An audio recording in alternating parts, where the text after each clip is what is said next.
ഓം ശരവണ ഭവ. എല്ലാവർക്കും കാർത്തികേയം യൂട്യൂബ് ചാനലിലേക്ക് സ്വാഗതം. ഇന്ന് ഞാൻ വന്നിരിക്കുന്നത് നാളെ ഏകാദശി ദിവസം ഹരിവാസര സമയത്ത് നമ്മൾ ചെയ്യേണ്ടുന്ന അതിപ്രധാനമായിട്ടുള്ള ഒരു വഴിപാടിനെക്കുറിച്ച് പറയാനാണ്. ഞാനിതിൽ 3 കാര്യങ്ങൾ പറയുന്നുണ്ട്. ഈ 3 കാര്യങ്ങളും നിങ്ങൾക്ക് ചെയ്യാൻ പറ്റുമെങ്കിൽ ചെയ്യാം.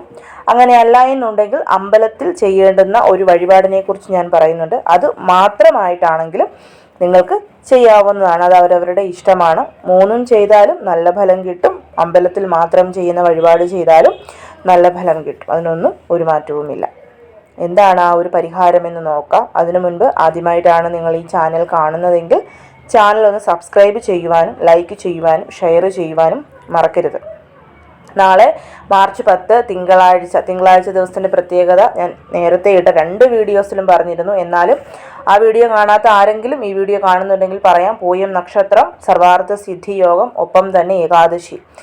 വളരെയധികം ഓസ്പീഷ്യസ് ആയിട്ടുള്ളൊരു ദിവസമാണ് നാളെ. നമ്മുടെ ആഗ്രഹങ്ങൾ മാനിഫെസ്റ്റ് ചെയ്യാൻ, ഭഗവാനോട് പ്രാർത്ഥിച്ചാൽ അത് പെട്ടെന്ന് ഭഗവാനിൽ എത്തിച്ചേരാനൊക്കെ വളരെയധികം ഗുണപ്രദമായിട്ടുള്ളൊരു ദിവസമാണ് നാളെ. ഈ ഓരോന്നിൻ്റെയും, അതായത് പൂയം നക്ഷത്രത്തിൻ്റെ സർവാർത്ഥ സിദ്ധി യോഗത്തിൻ്റെ പ്രത്യേകത എന്താണ് എന്നുള്ളതിനെക്കുറിച്ചൊക്കെ ഡീറ്റെയിൽ ആയിട്ട് ഞാൻ കഴിഞ്ഞു പോയ 2 വീഡിയോസിലും ഇട്ടിട്ടുണ്ട്. അമലക്കി ഏകാദശി വീഡിയോ എടുത്ത് നോക്കിക്കഴിഞ്ഞാൽ നിങ്ങൾക്കത് മനസ്സിലാവുന്നതുമായിരിക്കും. അപ്പം ഞാൻ ആദ്യം പറയുന്നത്, നാളെ രാവിലെ ഏകാദശി വ്രതം എടുക്കാത്തവർക്കും എടുക്കുന്നവർക്കും ഒക്കെ ഒരുപോലെ ചെയ്യാൻ പറ്റുന്ന ഒരു കാര്യമാണ്.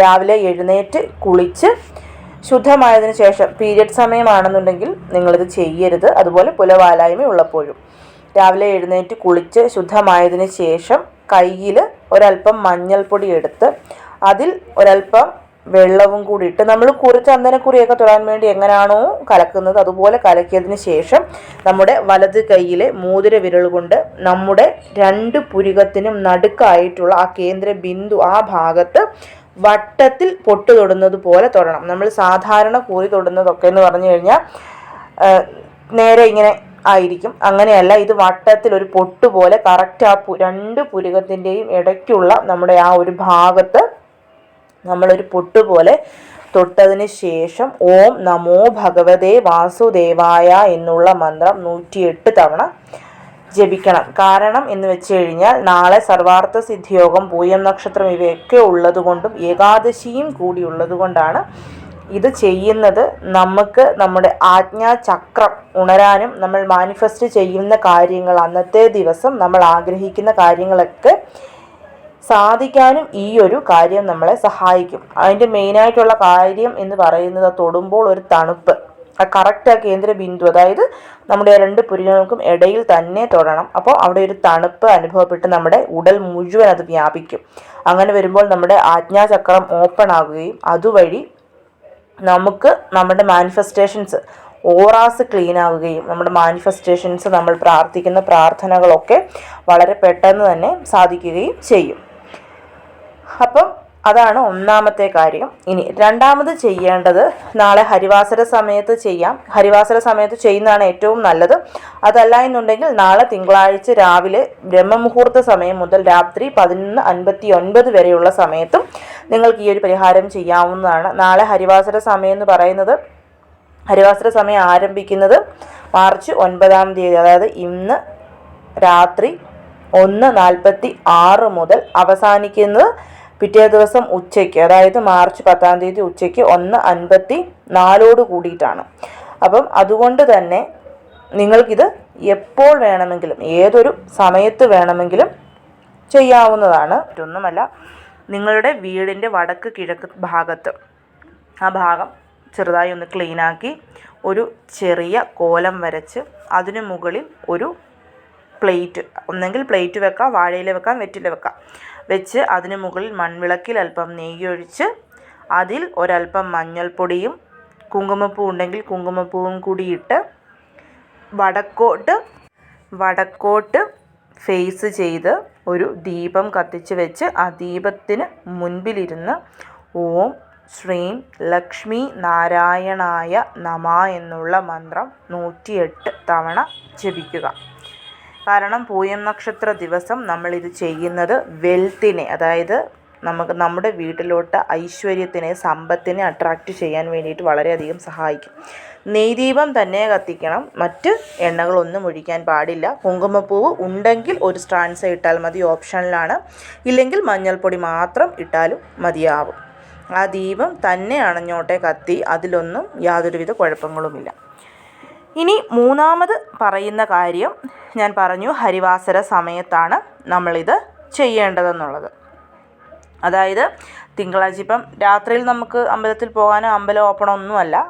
തിങ്കളാഴ്ച അതിരാവിലെ 6 മണി മുതൽ അമ്പലം അടയ്ക്കുന്ന സമയം വരെ നിങ്ങൾക്കിത് ചെയ്യാവുന്നതാണ്. കൃഷ്ണൻ്റെ അമ്പലത്തിൽ വേണം ഇത് ചെയ്യാൻ. കൃഷ്ണൻ എന്ന് പറയുമ്പോൾ മഹാവിഷ്ണുവിൻ്റെ ഏതൊരു അവതാരമായിട്ടുള്ള ടെമ്പിളിലും നിങ്ങൾക്ക് ഈ ഒരു പരിഹാരം ചെയ്യാവുന്നതാണ്. ഇത് വീട്ടിൽ ചെയ്യാൻ പാടില്ല. ഇതുപോലെയുള്ള ചില സിറ്റുവേഷൻസ് വരുമ്പോൾ നമ്മൾ വീട്ടിൽ ഇത് ചെയ്തിട്ട് കാര്യമില്ല.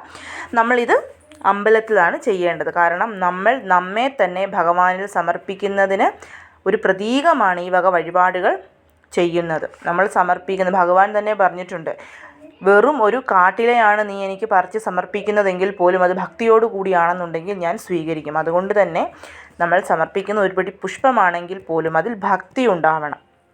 അങ്ങനെ എന്തൊരു വഴിപാട് നമ്മൾ ഭഗവാന് സമർപ്പിച്ചാലും ആ വഴിപാടുകൾക്ക് നമുക്ക് ഉത്തമ ഫലം ലഭിക്കുക തന്നെ ചെയ്യും. ഇത് കുംഭഭരണിയിൽ ഞാൻ നിങ്ങളോട് നാരങ്ങ മാല അമ്മയ്ക്ക് സമർപ്പിക്കുന്നതിന് പറഞ്ഞിരുന്നു. എനിക്കൊരു 2-3 കമൻസ് വന്നിരുന്നു. അവരത് ചെയ്തിട്ട് അവർക്കതിന് ഫലം കിട്ടിയെന്നും പറഞ്ഞിട്ട് എൻ്റെ അനുഭവവും ഞാൻ പറഞ്ഞിരുന്നു. അതുകൊണ്ട് തന്നെ നമ്മളിത് ഇതുപോലെയുള്ള ചില അവസരങ്ങൾ, അതായത് എല്ലാ ഏകാദശിയിലും നമുക്ക് ഇതുപോലെയുള്ള ചില എല്ലാം കൂടി ചേരുന്നത് കിട്ടുന്നത് വളരെ അപൂർവമായിരിക്കും. അതുകൊണ്ട് തന്നെ നിങ്ങൾ ഈ ഒരു ദിവസം പാഴാക്കാതെ ഇത് ചെയ്യുന്നത് വളരെ നല്ലതാണ്. മറ്റൊന്നുമല്ല, അന്നത്തെ ദിവസം നിങ്ങൾ അമ്പലത്തിൽ പോകുക. അമ്പലത്തിൽ പോകുമ്പോൾ സാധാരണ അമ്പലങ്ങളിലൊക്കെ നമുക്ക് വെളിയിൽ നിന്ന് മഞ്ഞപ്പട്ട് മേടിക്കാനായിട്ട് കിട്ടും. അങ്ങനെ വെളിയിൽ നിന്ന് കിട്ടുമെങ്കിൽ വെളിയിൽ നിന്ന് മഞ്ഞപ്പട്ട് മേടിക്കുക. അതല്ല എന്നുണ്ടെങ്കിൽ പൂജാ സ്റ്റോഴ്സിൽ ചെന്ന് ചോദിച്ചു കഴിഞ്ഞാൽ തീർച്ചയായിട്ടും മഞ്ഞ കളറിലെ ക്ലോത്ത് നമുക്ക് കിട്ടും. മഞ്ഞ പട്ട് തന്നെ വാങ്ങിക്കാൻ പറ്റിയാൽ അത് ഏറ്റവും നല്ലതാണ്. ഇല്ല എന്നുണ്ടെങ്കിൽ കോട്ടൺ ആയാലും കുഴപ്പമൊന്നുമില്ല. മഞ്ഞ പട്ട് വാങ്ങിക്കുക. ഒപ്പം തന്നെ തുളസി ഇലയോ തുളസി മാലയോ എന്താണോ നിങ്ങൾക്ക് കിട്ടുന്നത്. ഇപ്പോൾ വീട്ടിലൊക്കെ ധാരാളം തുളസിയൊക്കെ ഉള്ളവരാണെന്നുണ്ടെങ്കിൽ വീട്ടിൽ നിന്ന് തന്നെ തുളസി ഇല പറിച്ച് വൃത്തിയാക്കി അതുകൊണ്ട് മാല കെട്ടി കൊണ്ടുപോകാം. ഇനി മാല കെട്ടാൻ സമയമില്ലാത്തവർക്ക് തുളസി ഇല മാത്രമായും പറിച്ചു കൊണ്ടുപോകാം. അങ്ങനെ അല്ല എന്നുണ്ടെങ്കിൽ അമ്പലത്തിൻ്റെ അവിടെ പൂജാക്കടയിൽ നിങ്ങൾക്ക് തുളസി ഇല മേടിക്കാൻ കിട്ടും, അല്ലെങ്കിൽ തുളസി മാല വാങ്ങിക്കാൻ കിട്ടും. അങ്ങനെയും വാങ്ങിക്കാവുന്നതാണ്. എന്തായാലും ഇത് മേടിക്കുക. ഇത് രണ്ടും കൂടി നമ്മുടെ കയ്യിൽ പിടിച്ച് ആദ്യം തന്നെ ഭഗവാന്റെ അമ്പലത്തിന് മുൻപിലുള്ള കൊടിമരത്തിന് ചുവട്ടിൽ ചെന്ന് നിന്ന് അകത്തോട്ട് നോക്കി അവിടെ നിന്നാൽ ഭഗവാനെ കാണാൻ സാധിക്കും. ഇനി കണ്ടില്ലെങ്കിലും പ്രശ്നമൊന്നുമില്ല. അവിടെ നിന്ന് അകത്തെ ശ്രീകോവിലിനോട്ട് നോക്കി ആദ്യം തന്നെ ഭഗവാനോട്, ഇത്രയും നാളത്തെ എൻ്റെ ജീവിതത്തിൽ എനിക്ക് എല്ലാവിധ ഐശ്വര്യങ്ങളും സന്തോഷങ്ങളും തന്നതിന് ഭഗവാനെ അങ്ങയോട് ഞാൻ എൻ്റെ നന്ദി പറയുന്നു. അങ്ങനെയാണ് ആദ്യം പറയേണ്ടത്. ഇനി നിങ്ങൾക്ക് ഇത്രയും നാളത്തെ ജീവിതത്തിനിടയ്ക്ക് ഒരു സന്തോഷവും കിട്ടിയിട്ടില്ല, അല്ലെങ്കിൽ ഞാൻ ആഗ്രഹിച്ചൊന്നും നടന്നിട്ടില്ല എന്നൊന്നും പറയരുത്. നമ്മുടെ ഈ ജീവിതമേ, അതായത് നമുക്കിങ്ങനൊരു ജന്മം തന്നത് തന്നെ ഒരു അനുഗ്രഹമാണ്. 2 കാലും 2 കൈ 2 കണ്ണ്, ചെവി കേൾക്കുക, വർത്താനം പറയാൻ സാധിക്കുക, ഇതൊക്കെ ഭഗവാന്റെ അനുഗ്രഹമാണ്. അതുകൊണ്ട് തന്നെ മറ്റൊന്നും ചിന്തിക്കരുത്. നെഗറ്റീവായിട്ടുള്ള ഒരു ചിന്തയും മനസ്സിൽ വരാതെ ഭഗവാനോട് ആദ്യം തന്നെ നന്ദി പറഞ്ഞതിന് ശേഷം ഒന്നെങ്കിൽ 11 പ്രാവശ്യം അല്ലെങ്കിൽ 27 തവണ, ഈ രണ്ടിലേതെങ്കിലും. കാരണം ചിലപ്പോൾ ഒറ്റയടിക്ക് 27 തവണയൊക്കെ ആ കൊടിമരത്തിന് ചുറ്റും വലം വെക്കുക എന്ന് പറയുന്നത് ചിലർക്ക് ചിലപ്പോൾ തലകറക്കമൊക്കെ ഉണ്ടാകും. രാവിലെ ഫുഡൊക്കെ കഴിക്കാതല്ലേ നമ്മൾ അമ്പലത്തിൽ പോകുന്നത്. അതുകൊണ്ട് കുറഞ്ഞത് 11 തവണ ഹരേ രാമ രാമ രാമ ഹരേ ഹരേ, ഹരേ കൃഷ്ണ കൃഷ്ണ കൃഷ്ണ ഹരേ ഹര, അല്ലെങ്കിൽ ഓം നമോ നാരായണായ, എന്ത് മന്ത്രം നിങ്ങൾക്ക് ചൊല്ലാൻ പറ്റുന്നു ആ മന്ത്രം ചൊല്ലിക്കൊണ്ട് കൊടിമരത്തിന് പ്രദക്ഷിണം ചെയ്യുക. പ്രദക്ഷിണം ചെയ്യുമ്പോൾ മൊബൈൽ ഫോണ്, ബാഗ് ഇതൊന്നും നമ്മുടെ കയ്യിൽ കാണാൻ പാടില്ല. നമ്മൾ വാങ്ങിച്ച പട്ടും അതുപോലെ ആ ഒരു തുളസി മാല അല്ലെങ്കിൽ തുളസിയില, ഇത് മാത്രമേ നമ്മുടെ കയ്യിൽ കാണാൻ പാടുള്ളൂ. ഇപ്പോൾ ബാഗൊക്കെ ആണെന്നുണ്ടെങ്കിൽ നമുക്ക് ഷോൾഡറിലിടാമല്ലോ, അപ്പോൾ അതിൽ തന്നെ മൊബൈലൊക്കെ ഇട്ടിട്ട് വെച്ചോണം. നമ്മുടെ കയ്യിൽ ഈ 2 സാധനം മാത്രമേ കാണാൻ പാടുള്ളൂ. അതിന് ശേഷം നമ്മൾ അമ്പലത്തിനകത്ത് കയറി വീണ്ടും ഭഗവാനോട് നമ്മുടെ ആഗ്രഹം നമ്മൾ പറയുക. നിങ്ങൾക്കിപ്പം എന്താഗ്രഹമാണോ സാധിച്ചു കിട്ടേണ്ടത്, ഭഗവാനെ എത്രയും പെട്ടെന്ന് അടുത്ത ഏകാദശി, ഒരു സ്പെസിഫിക് ആയിട്ടുള്ളൊരു സമയം പറഞ്ഞോളൂ. അതായത് അടുത്ത ഏകാദശിക്ക് മുൻപ്, 10 ദിവസം മുമ്പ്, അല്ലെങ്കിൽ ഒരാഴ്ചയ്ക്കുള്ളിൽ, എത്ര ദിവസത്തിനുള്ളിൽ നിങ്ങൾക്ക് ആഗ്രഹം സാധിച്ചു കിട്ടണമോ ആ ആഗ്രഹം ഭഗവാനോട്, ഭഗവാനെ എൻ്റെ ഈ ആഗ്രഹം ഇത്രയും ദിവസത്തിനുള്ളിൽ അങ്ങ് സാധിച്ചു തരണമേ എന്ന് ഭഗവാനോട് പ്രാർത്ഥിച്ചതിന് ശേഷം കയ്യിലിരിക്കുന്ന ആ ഒരു പട്ടും തുളസിയിലയും ഭഗവാന്റെ ശ്രീകോവിലിന് മുൻപിൽ നടക്കൽ സമർപ്പിക്കുക. എന്നിട്ട് നമ്മൾ വീണ്ടും സമർപ്പിച്ചതിന് ശേഷം പ്രാർത്ഥിച്ചതിന് ശേഷം ഒരു രൂപ നാണയം, അതും നമ്മൾ അമ്പലത്തിൽ പോകുമ്പം കൊണ്ടുപോകണം. 1 രൂപ നാണയം കയ്യിലെടുത്ത് കൈകൂപ്പി, ആ നാണയം കൈകൂപ്പി, ആ നാണയം നമ്മുടെ കൈക്കുള്ളിൽ വെച്ച് ഭഗവാനെ നോക്കി പ്രാർത്ഥിക്കുമ്പോൾ ഒരിക്കലും കണ്ണടയ്ക്കരുത്. ഭഗവാന്റെ ആ രൂപം നമ്മുടെ മനസ്സിൽ തെളിയുന്ന രീതിയിൽ നല്ലവണ്ണം കണ്ണ് തുറന്ന് തന്നെ ഭഗവാനെ നോക്കണം. അങ്ങനെ നോക്കി നമ്മൾ ഭഗവാനെ പ്രാർത്ഥിച്ച് ആഗ്രഹം വീണ്ടും അതേ ആഗ്രഹം സാധിക്കണമെന്ന് പ്രാർത്ഥിച്ച് ആ 1 രൂപ നാണയം ഭഗവാന്റെ മുമ്പിലുള്ള ആ ഒരു അവിടെ ഭണ്ഡാരപ്പെട്ടി ഉണ്ടാകുമല്ലോ, അത് കാണിക്ക വഞ്ചി അതിനുള്ളിലോട്ട് നിക്ഷേപിച്ചതിന് ശേഷം ചുറ്റി ശ്രീകോവിലിന് ചുറ്റി ഉപദേവതകളെയൊക്കെ ചുറ്റി നല്ലവണ്ണം മനസ്സ് നിറഞ്ഞ് പ്രാർത്ഥിക്കുക. അവിടെ ഇരുന്ന് നിങ്ങൾക്ക് ഓം നമോ നാരായണായ, ഓം നമോ ഭഗവതേ വാസുദേവായ അങ്ങനെയുള്ള മന്ത്രങ്ങളൊക്കെ ഏകാദശി ആയതുകൊണ്ട് ചൊല്ലാൻ സാധിക്കുമായിരിക്കുമല്ലോ. അപ്പോൾ അങ്ങനെ അവിടെ ഇരുന്ന് ചൊല്ലാൻ പറ്റും എന്നുണ്ടെങ്കിൽ ചൊല്ലുക, ഇല്ല എന്നുണ്ടെങ്കിൽ വേണ്ട. ജോലിക്ക് പോകുന്നവരൊക്കെ ആണെങ്കിൽ ആ വഴി ജോലിക്ക് പോകാം, അല്ലാത്തവർക്ക് വീട്ടിലോട്ട് തിരിച്ച് വരാവുന്നതാണ്. ശേഷം നിങ്ങളുടെ ബാക്കിയുള്ള കാര്യങ്ങൾ അതുപോലെ തന്നെ നിങ്ങൾക്ക് തുടർന്ന് കൊണ്ടുപോകാം. ഇത് നിങ്ങളൊന്ന് ചെയ്തു നോക്കൂ. തീർച്ചയായിട്ടും വളരെ പെട്ടെന്ന് തന്നെ ഭഗവാൻ നിങ്ങളുടെ ആഗ്രഹം, അത് എത്ര വലുതാണെങ്കിലും എത്ര ചെറുതാണെങ്കിലും അത് സാധിച്ചു തന്നിരിക്കും. നമ്മൾ ഈ മഞ്ഞപ്പട്ട് ഭഗവാന് സമർപ്പിക്കുന്നത് വിജയമുണ്ടാവാൻ വേണ്ടിയിട്ടാണ്.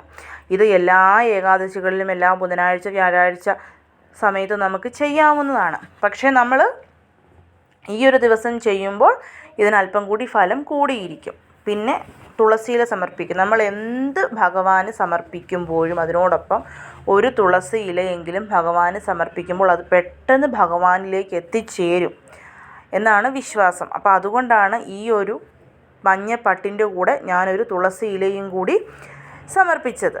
പിന്നെ നിങ്ങൾക്ക് പറ്റും എന്നുണ്ടെങ്കിൽ ഒന്നെങ്കിൽ നിങ്ങളുടെ വീട്ടിൽ ആരാണോ ഏൺ ചെയ്യുന്നത് അവരുടെ പേരിൽ ഒരു ഭാഗ്യസൂക്ത അർച്ചന കഴിപ്പിക്കാവുന്നതാണ്. ഇപ്പം ഒരു വീട്ടിൽ ഭാര്യയും ഭർത്താവും ഏൺ ചെയ്യുന്നുണ്ടെങ്കിൽ 2 പേരുടെയും പേരിൽ ഭാഗ്യസൂക്ത അർച്ചന ചെയ്യാവുന്നതാണ്. അതല്ല ഒരാളെ ഉള്ളെങ്കിൽ ആരാണോ ആ ആളുടെ പേരിൽ ഒരു ഭാഗ്യസൂക്ത അർച്ചനയും. ഇത് ഓപ്ഷണലാണ്, നിർബന്ധമൊന്നുമില്ല, പക്ഷേ ചെയ്താൽ നല്ലതായിരിക്കും. അപ്പം എല്ലാവരും ഇതൊന്ന് ചെയ്തു നോക്കൂ. നല്ല രീതിയിൽ തന്നെയുള്ളൊരു ഫലം നിങ്ങൾക്ക് കിട്ടുന്നതായിരിക്കും. ഫലം കിട്ടിയാൽ തീർച്ചയായിട്ടും കമൻ്റ് ഇടാനും മറക്കരുത്. എല്ലാവരെയും മുരുകൻ അനുഗ്രഹിക്കട്ടെ. ഓം ശരവണ ഭവ.